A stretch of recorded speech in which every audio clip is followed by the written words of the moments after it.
Josh, kamusta experience mo ngayon na alas ilang buwan ka na nandito sa BGC? Dito ka na nakatira eh. As in, dito ka na nakatira, diba? Oo. Oh.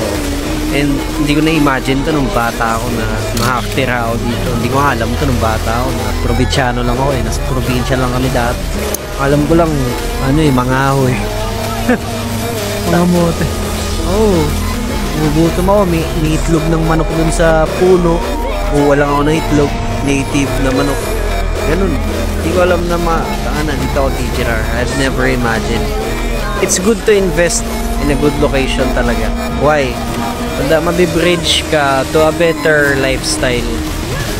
Pupush yung limits mo because people around you are you'll notice that people around you are really working hard. Kaya dito sa BGC, di ba? Wala namang tamad dito eh. Kaya nga sila nandito eh. Lalo na yung mga nakatira. Iba yun sa gumagala lang. Yung mga nakatira, pag mapapansin mo sila, 7 AM, nakasuit and tie na, ready to work, ready to conquer, ready to build. Everyone here is capable of having a good lifestyle. Why? Kasi nga, nasa BGC sila. So, lahat talaga na mamimit mo dito, na dito nakatira, for sure, same frequency mo. Pare-parehas kayong itatrabaho ng maayos, and pare-parehas kayong kahit paano nakabante na sa buhay. Kaya ako, nangyari sa akin, nung dito ako tumira, lalong lumaki yung wallet ko sa utak.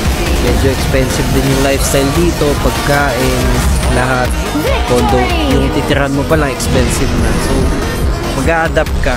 May adaptability ka, mag-a-adapt ka dun sa lifestyle. And ako nakapag-adapt ako, and nag-improve yung lifestyle ko kasi nag-adapt ako sa bilis ng growth dito.